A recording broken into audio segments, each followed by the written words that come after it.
Chicago, and it just happens to be a loop. Unfortunately, the words don't kick in. But, when I was in high school and we had the prom, we had a band that played that song. And all of a sudden, I grabbed the mic and I started singing it, and I started my karaoke career right there. Does anybody really know? Does anybody really know what time it is? Yes. What year was it? Yes. What year? What year? 1972.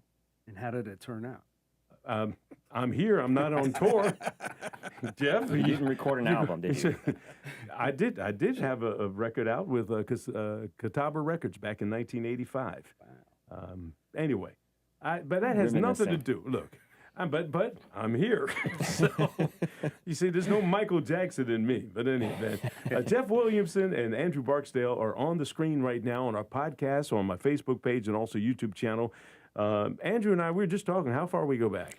Over 20 years at least. Yes. We used to cover a lot of stuff going on in this community when we were both in the trenches in the media. Yeah, well, I'm still in the trenches in the media. I'm not. I am kind of, sort of. I've still got I've still got the newsroom in me. Well, let's like to get the news out. Well, for those of you who don't know, Andrew is the public relations information officer for District 6. Which ones do you cover now? Division 4 and 6. Basically, my territory is up and down the I-95 corridor. The county is up and down I-95. Right, and you work with the Department of Transportation. You left the Observer, and you started doing that. And the neat thing about this, and we're just talking about some of the press releases that you put out, I get the information, and you wanted to make sure I'm still getting it. I'm getting it because we have a pretty wide viewership, not only over the air, but also because of the podcast. And there's a lot of folks down here that utilize 95 and the 40 corridor, either going to the beach, going to Raleigh, and they want to know what's going on. And I got to admit that the Department of Transportation has done a real great job in terms of getting the 4 lanes, the 6 lanes or 8 lanes. They're great, the 8 lanes. Yeah. Yes. And more 8 lanes are on the way. They're still a few years away, but they will come here eventually. Well, it'll be worth it in the long run when it's completed. I've been here since '77 when Highway 301 used to come through Fort Bragg. When I was stationed at Bragg, that's the way we came down. And the good news about that, the fact that we have this is it's great for us in terms of transportation getting through. The bad news, all the mom and pop operations along Highway 301 there that were little overnight stays, hotels and motels, a lot of that stuff shut down because the highway did a bypass out towards exit 49. Well, the last section of I-95 was completed in our state in 1980 around Fayetteville, so it's been there for 45 years. Well, and there's a lot of folks who said it shouldn't have gone that way and whatever it is, but hey, hindsight is 20/20. All right, all this has nothing to do with anything in life. I have the smiling Jeff Williamson here, who is the Public Works Director for Fort Bragg, and you guys got a major thing that's going to be happening in conjunction with the Department of Transportation beginning Monday. The All-American Gate's going to be shut down, and when I heard that, I tell you, Jeff, I was blown away. I'm saying, what are we going to do? How many folks go use that gate? How many folks use that gate? Daily, it's about 15,000. And in the morning, it varies, but it's roughly around 3,000 an hour that go through the gate at the rush hour. All right, so we're going to shut it down, and who wants to give me the nuts and bolts of the who, what, wheres, and whys? I can probably talk a little bit about the project because, unless you want to, Jeff. Well, no, I'll go ahead. The why. Why are we doing this? This is the key thing. So every 2 years we try to inspect our bridges, and about 4 years ago, guess what? We had some shifting of the abutments on Gruber Bridge. So we did some working with NCDOT. We did some stabilization of the abutments until we could get a project to replace the bridge. The other thing with the bridge, it was built in the late 70s, and it doesn't meet the new standards of military vehicles to cross over it. Because we have to get the 82nd across Gruber or across the bridge, American, so we can get it to the railhead if we need to, or other deployment nodes on that side. So we will upgrade the bridge too. Now, along with that, we had All-American Freeway that went into Bragg, and guess what? We built that over an old landfill. And so that's why when you drive in, you get the whoop-de-whoops as you're going through. So what we're going to do is both of those are two separate projects. However, the basic detour plan is the same. So, and each project is about 18 to 24 months apiece. So instead of doing an 18 or a 24-month project and then adding another 24-month project, we're just going to combine them, and that's what we did. So, and Jeff, when we talk about the 82nd Airborne Division having to get their equipment over the course of that period of time, the equipment has changed, and so has its weight. Correct. And talk about that a little bit, because that makes a difference. So, we, as an old Army guy yourself, you know that, doctrine's always changing, and as the doctrine changes, that's when we have new training, and we also have new equipment. And so the equipment has gotten heavier and heavier over time.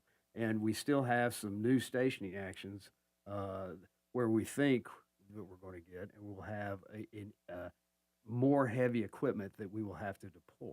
So that's the two major reasons why we're getting the bridge. Well, as a young lieutenant, I had a quarter-ton Jeep, an M880, which was a pickup truck, and the 2.5-ton trucks. Yeah. That's all changed now. You got Humvees and you got tracked vehicles and stuff now. They got stuff I don't even understand anymore. But that's okay.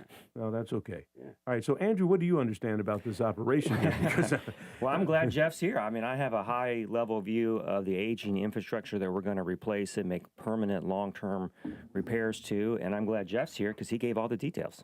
Yeah. And, sorry about that. And so, but look, when you talk about the plan here, and you say it's a about 2-year project, and had you not done them the way you're getting ready to do it, we're talking about 4 years of making adjustments. You're layering them on top of each other. Am I understanding that correctly? Yes. We're doing them both simultaneous, and we have what we call an intergovernmental support agreement with NCDOT. It has been wonderful for us. We actually are saving money and time by utilizing an organization whose core competency is roads and bridges and other transportation. Versus the way we used to do business with what we call our traditional contracting methods. We have literally saved time, money, and effort for the taxpayers by executing these intergovernmental support agreements, and it's been a wonderful, just been a wonderful way to do business, and I appreciate the team at NCDOT. They've really put professionalism back into what we do. Well, look, I appreciate April Olson and the folks at Fort Bragg's, the public affairs, reaching out and saying, hey, we need to talk about this on the radio. We're going to take a quick break. If you're just joining me right now, Andrew Barksdale is with the North Carolina Department of Transportation, and Jeff Williamson is the director of the Public Works at Fort Bragg. We're going to discuss this again because once the gate closes, it's going to impact a lot of folks here. We're going to take a little break, and we're going to talk about what people need to do, because there's some options. You got a plan in place. And things that people will be able to do so that their day isn't so disrupted, because this is going to go on for 2 years.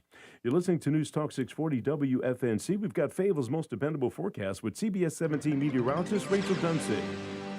Rain will arrive by late morning with the heaviest rain by the afternoon and evening with a high of 85 degrees. Tonight, the rain and thunderstorms will continue with a low of 70, and then Friday will be mainly cloudy with scattered rain with a high of 84. Up to 2 inches of accumulating rain is expected through Thursday, with lingering areas of rain continuing through at least Saturday. That is your Fayetteville forecast. I'm CBS 17 meteorologist Rachel Dunsing. All right, Rachel, thank you so much. Right now, 80 degrees. That's the number that we have at Fort Bragg, Hope Mills, and also in Pembroke. You're listening to News Talk 640 with WFNC. Ritchie Law Firm Injury Lawyers. Ritchie Law is on top of it. Go to ritchielaw.com. That's ritchielaw.com. Enrolls you in a recurring automated marketing text messages. Consent not required to purchase. Message and data rates may apply. The team's looking good this season. I think so. Man, I miss playing football. Ever since I turned 40, I just can't find that fire I used to have. Think it could be lower testosterone? What do you mean? I was feeling the same way. After 40, the body has less testosterone, and men lose their edge. That's why I take Nugenix Total T2. That's the testosterone booster, right? Yes, but Total T2 is their brand new formula that skyrockets nitric oxide levels in as little as 3 hours. Since I started taking it, I've been lifting like when we played for Coach Carter. My energy is way up, and it even spiced up things between me and the missus. Are they still giving out complimentary bottles? Yep, just send a text. Text HIM to 215-215 for your complimentary bottle of Nugenix Total T2, the next generation testosterone booster. Text now and we'll include a bottle of Nugenix Thermo X, our newest, most powerful fat burner ever, absolutely free. Text HIM to 215-215. That's HIM to 215-215. These statements have not been evaluated by the FDA. This product is not intended to diagnose, treat, cure, or prevent any disease. Paid for by Adaptive Health. Texting privacy policy and terms and conditions posted at textingterms.us. Texting enrolls you for recurring automated text marketing messages. Message data rates may apply. Reply stop to opt out. This is an important message for all parents of teens. If your teen or preteen is or has been addicted to social media sites such as Instagram, Facebook, Snapchat, TikTok, or YouTube, and they have suffered from eating disorders, body image issues, anxiety, depression, or suicidal thoughts, you may be eligible to participate in a lawsuit for significant compensation. Text WORD to 323232 to find out more. Disclosures by a Facebook whistleblower show Instagram and Facebook know their social media platforms were highly addictive and may have caused eating disorders, body image issues, depression, and suicidal ideation. That's right. It appears these social media companies knew they had been causing serious harm to kids, but have done little to stop it. If your teen has been harmed by social media like Instagram, Facebook, Snapchat, TikTok, or YouTube, then you could be eligible for significant compensation. Text WORD to 323232 if you'd like to discuss a lawsuit. Text WORD to 323232. Paid non-attorney spokesperson, Media Advertising Specialists, LLC, is responsible for the content of this ad with principal offices in Chicago, Illinois. Finding great candidates to hire can be like, well, trying to find a needle in a haystack. Sure, you can post your job to some job board, but then all you can do is hope the right person comes along. Which is why you should try ZipRecruiter for free at ZipRecruiter.com/free. ZipRecruiter doesn't depend on candidates finding you. It finds them for you. Its powerful technology identifies people with the right experience and actively invites them to apply to your job. You get qualified candidates fast. So while other companies might deliver a lot of hay, ZipRecruiter finds you what you're looking for. The needle in the haystack. See why 4 out of 5 employers who post a job on ZipRecruiter get a quality candidate within the first day. ZipRecruiter, the smartest way to hire. And right now, you can try ZipRecruiter for free. That's right, free. At ZipRecruiter.com/free. That's ZipRecruiter.com/free. ZipRecruiter.com/free. ZipRecruiter. Download to see if you qualify. Not all customers will qualify. Transfer fees may apply. No Albert subscription required. Albert is not a bank. Albert Instant Loans are issued by FinWise Bank, member FDIC. Not an actual client. Terms apply. Kylie, what's wrong? I just got hit with a car repair bill. I'm behind on rent, and I feel like I can never save any money. Have you tried the Albert app? Albert is your financial assistant, helping you find ways to save and create custom budgets to actually grow your money. Plus, you can get up to $10,000 for big expenses or advance up to $1,000 fast when you need cash right away. Albert can get me up to $10,000? Exactly. Albert spots you in a pinch and helps you grow your money in the long run. I'm downloading Albert right now. Download the Albert app and use promo code SAVE to borrow up to $10,000 for whatever you need. The Albert app helps you budget better and save more money so you reach your financial goals faster. Download the Albert app right now and use promo code SAVE to borrow up to $10,000. Use code SAVE to borrow up to $10,000. Good morning, Fayetteville with Gilbert Bays on WFNZ News Talk 640 AM and now on 103.5 HD2. News Talk 640 WFNZ. I still say, Greek, the best conversations happen when the microphones are off. Greek, those mics were off, weren't they? Yeah. Oh, man, I tell you what, if you're just joining us right now, Andrew Barksdale is down from the Raleigh, from the North Carolina Department of Transportation. He puts out public information for them and has been doing that. But those of you may remember the name from the Fayetteville Observer. We bring this up because as time goes on in Radio Land, some people got out of their car and they're doing things, and other people have gotten in. And so, hey, who are these people standing in here doing the thing? Jeff Williamson is the Director of Public Works for Fort Bragg. And we got a major closing of the All-American Gate. We've talked about it. Now, it's not like it's going to be a surprise. You guys have put out some information about this for some time, right? Mm-hmm. Yes, we have. And so what's going to happen Monday? So Monday, the All-American Road will close. The gate, the visitor center will still be open. There will be barrels to funnel you down to the visitor center if you need to go, because we could not replace that any other place. So all visitors coming, if you haven't done it online, you still need to go to the visitor center. Then they'll direct you to whichever ACP that you'd like to get to.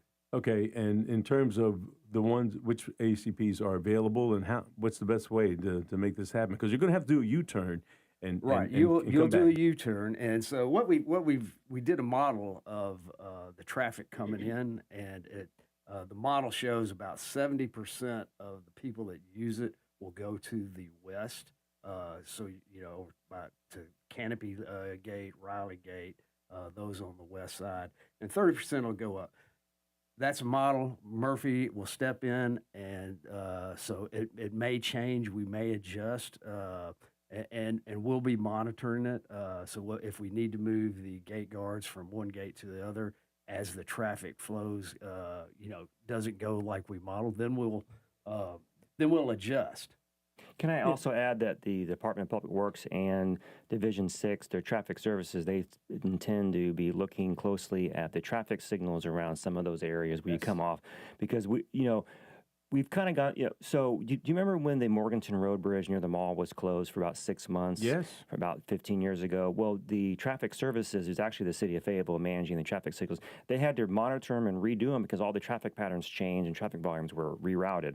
And we are expecting that here, and we'll be looking at that with the signals. And the last thing I'll mention about this is anytime there's a major road closure, the first 2 or 3 days are hectic because people are used to doing what they're used to doing, and now suddenly they got to do something different, and they may not plan accordingly the first day or two, or realize, you know what, I tried the west side, now I'm going to try the east side. So we think after about a week, things will work a little bit smoother as people get in to adjust to new routines. Well, Andrew, let's talk about some of the mechanics of building a structure like this. The DOT is no stranger to putting these type of infrastructures in place. But it involves contracting, and there's going to be some money that's going to be made by some local folks. How does that work?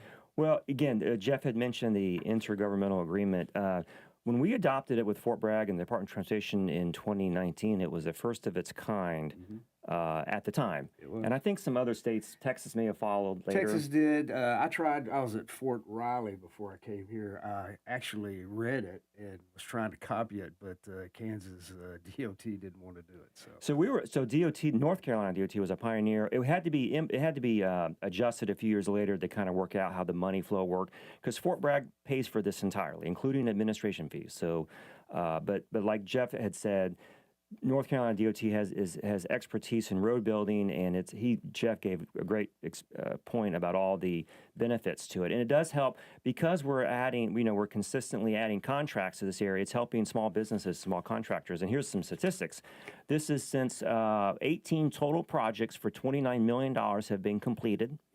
The very first one, and I went to it, the garrison commander at that time came out, and for little event, and it was in 2022, Normandy Drive. It was the first, but we basically, I think mill and refill and restriped, and it wasn't a major project, but it was the very first one. And there's about 7 more under construction. There's more in design. There's several projects in the works. A lot of these are road widening, repaving, culverts. Some are going to be road widening. He can get into all those details, but DOT manages it and works closely with Fort Bragg, and they pay for it. And it's really helping with mobility and the long-term infrastructure of the post, and helping the contracting community around this area. Yeah, their core competency is indispensable when it comes to executing road projects here. And we've used them quite well, and we will continue to use them in the future. I've pretty much got my annual work plan for the next 5 years budgeted, and I've got a bucket for NCDOT to execute the needed infrastructure upgrades to our road system. If you've ever been out there, it needs improvement. Well, and the thing about it is, Bragg has been here forever, just about since the beginning of time. It is the center of the universe. Center of the universe. Any commander, they start the change of command by, we're at the center of the universe for the military in the whole wide world. They don't sound like that, but I'm just saying that that's the point that everyone makes, and because of that, we're looking at safety not only for this area but for our country in terms of defense. You got to be able to do what we got to do. And for our soldiers, family members, and the Department of the Army civilians that work on the installation. Yeah, Andrew, you want to jump in there? I just wanted to add 2 more points. Jeff went into great detail about the problems that we were wanting to fix and correct long term. I wanted to add a couple of things. With the All-American Freeway, the issue there, as I think Jeff mentioned, was it was built over an old landfill. So over time, the pavement has been settling, causing pavement problems and drainage system problems. And I believe Fort Bragg has been continuing to maintain that for safety, but it's a temporary fix, and it's getting more and more costly. So this dynamic compaction, they're going to have to tear up and remove about several feet of subgrade and dirt, and literally put it back and add dirt and other material and dump or drop a multi-ton weight down on it and just compact it and compact it and compact it. And I wanted to say that this will only be the second time that a North Carolina DOT contract has ever done this. The only other time was about 20 years ago. It was on Interstate I-85, and it was for the exact same issue. It, too, was built over an old landfill a long time ago. So this is only the second time. So this would be an innovative repair project. So, yeah, I'm excited about the dynamic repair. I mean, that's just for a geek engineer that... Look, you go down Robinson County, and we're looking at the widening of I-95, for example. I was amazed at how they moved so much dirt across the active highway. That was just phenomenal. Yeah. And so somebody made some money with that idea. Right. And it saved money, actually. It saved about, and in fact, I just wrote something about that. That was the conveyor belt over for I-295 and 95. And it was something like, by doing that, it eliminated the need for about 100,000 plus dump trucks to have to drive along county roads to get to where they're going over the course of about 4 or 5 years. Pretty amazing. Greek has pulled up the schedule. Fort Bragg All-American Gate's going to be closing for 24 months. And so can you see that there, Jeff?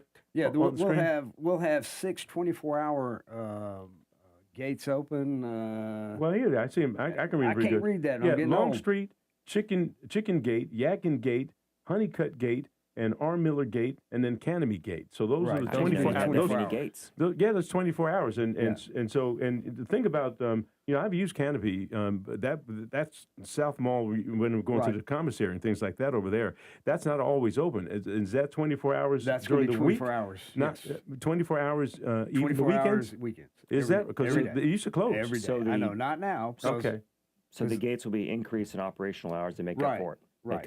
So we'll make up the lanes that we're closing down depending on what time of day it is at these other gates. So then you have limited hour gates, 5 to 9 p.m., Butner Gate, Manchester Gate, and Rock Merritt Gate. Right. Okay. So what a great guy, Rock Merritt. Did you know Rock? I knew him personally. I've only been here a year and a half. That's just one of the dumpster guys that I haven't done. I tell you what, what a great guy that did a lot of training with our Special Forces guy. Was World War II, captured Vietnam and got out. And so he did a lot of stuff with the Green Berets. But anyway, Rock Merritt Gate and then closed gates, MMD Gate. Where is that? What is that one? The MMD Gate is over off of Bragg Boulevard. As you're coming in, it'd be on the right-hand side. Right down from Stryker? Yes, right across the street from. I think that's where the business trucks folks are. Well, is that the different one? Well, it's a different one. You've got the truck gate on the other side, and then this is another gate we haven't used in a long time, and we only open it up for special occasions. Okay, and the last one is, of course, the gate's going to be closed as the All-American Gate, which is the main gate that we're talking about. Correct. Again, lastly here, for folks who are just joining us again, talk about the visitor center and what's going to happen there. Okay, so the visitor center will be open. So that's and it was just too hard, like I said earlier, just too hard to move all that temporarily and then move it back. So that if you need to go to the visitor center, that's where you'll go. You'll be coned off, and then you'll be able to turn around. We're actually even increasing the turning radius because I know there'll be a truck that'll come through and we won't be able to get it out. So we've thought about that contingency in case something happens. So we will get any vehicle that comes on, we will be able to turn them around and get them to the right gate. Yeah, and again, this is going to take place midnight Sunday, Monday, or when? So the resident engineer I spoke with this week said it's still scheduled to begin Monday, and it should be either begin or be in place by around 5 a.m. Yeah, about 5 a.m. on Yeah. Monday. So you're good to go. If you have to get in there at 4 o'clock, you can maybe slip through. Well, I wouldn't slip through if I was you. I just know how Murphy works. I would plan on my new routine starting Monday. I'll just mention that by doing this all together, it will save about, by doing the all-American pavement restructuring and the bridge all together, and to close everything down, not just have lane closures on the all-American and do with lane controls. To do it all together saves about 6 months approximately of the project, and it ultimately would save some money. So that's money that Fort Bragg can rebudget and repurpose for other road projects. Well, you think again. It's also safer by closing everything down and not doing it under lane closures. Like the all-American compaction, they could have been done on the lane closures or redirecting or on-site detour, et cetera. By doing it all, it makes it efficient and makes it safer for the traveling, safer for the public, and it's more for road efficient. construction, it's easier to shut it down and Get it done faster, save money, and safer. than doing it piecemeal. But sometimes you have to do it piecemeal because you got to pass traffic. Well, well, I guess the other part is weather always plays a factor. There may be some unknowns. Once we start digging, there could be some unknowns we haven't. So 24 months is kind of a worst case scenario. It's possible we could get done a little sooner depending on the weather. So we want to temper expectations, but we're hopeful it will be done by 24 months, if not sooner. And are the contractors working 24 hours, or like you did on Rayford For those Road? who didn't know, is a $15.5 million project awarded for these two combined things. Highland Paving, local company, Highland Paving. They know the area. Now, we were talking, this has nothing to do with Jeff here. We were talking about Ireland Drive and Rayford Road being open. You sent some pictures and press release on that. They work 24 hours a day. Crew, man, that was amazing. I forget who the contractor was off the top of my head, but they got that done in about a week. See, let me just say, the culvert had to be replaced, and they didn't need to close the road. They were putting in they were using boring. They were doing boring technology where you can do that work while traffic is over it, because the road is much higher. There's a lot. It's much when you go down by the creek. But the old abandoned culvert, it was like, we got to go ahead and remove this now to get this properly rebuilt for long term. And we think it had been there maybe from either the original roadway or when it was wide. It's 7 lanes now. It must have been widened many, many years ago. That's how long ago it was. So somehow it just gotten. I got caught in that, and I had to drive around. Well, look, and so I'm glad we updated that, and appreciate the information. We get that out as soon as we can get it to folks as you have these different road projects that impact the folks down here in Fayetteville and Cumberland County. And you got a lot of folks at Fort Bragg who go in for PT in the morning. Correct. And this is what we're talking about in terms of finding a way now, thinking about it, doing what we call in the military a recon. As a matter of fact, is what they should do. And look, here's the other thing. I bet you every commander at Fort Bragg is telling their guys, all right, look, I tell you what, it would behoove you, that old line, to find out how to get here, because I expect you to be here at dark 30, in formation, ready, even though the gates close. And if you're late and you're on time, you're late. Yeah. So if you're, That's right. So do what you got to do. 5 minutes early is on time. There you go. All right. Enough of my military stuff. Trying to give me a flashback here. The sheriff's office and police department are trying to recruit us me and the Greek to come. Greek is a former military police officer. They're trying to recruit us away from the station to come on active duty. You maybe you do auxiliary or reserve duty or something. Now I'm talking about full brunt. Give me a gun. I want a badge and a gun. Give me the whole thing. I don't think so. Fayetteville and Cumberland County will never be safer. Gilbert Bay's on patrol. Oh. All right, look, we appreciate it. Jeffrey Williams, he said, dang, I didn't expect all this. It's too early in the morning. Andrew Barksdale came all the way down from Raleigh, formerly with the Fayetteville Observer. That's a good thing, I think. And now he's with the Department of Transportation doing information stuff. And welcome to our community, man. Well, I appreciate it. I appreciate you inviting me, and give me a call anytime. We'll let you know what's going on. And April also, look, as you guys get this thing going, and we're making some progress, come on back on and give us an update. Let us know where we're I think going. we make a great deal here. I've learned a lot from him this morning. Well, that's good. Then that's sad. All right, enough of the shenanigans. Ladies and gentlemen, thank you guys. Stay where you are. I got to take a picture here. Okay. You're listening to News Talk 640 WFNC. We've got local news right now with CBS 17. Good morning. I'm Greg Funderburg from the CBS 17 newsroom. We're following some breaking news this hour in the war with Iran. The U.S. launched airstrikes against Iran for a 12th straight night. In a social media post, President Donald Trump warned that every attack on a ship passing through the Strait of Hormuz would be met with a U.S. strike on an Iranian bridge or power plant. The strait handles a significant share of the world's oil shipments.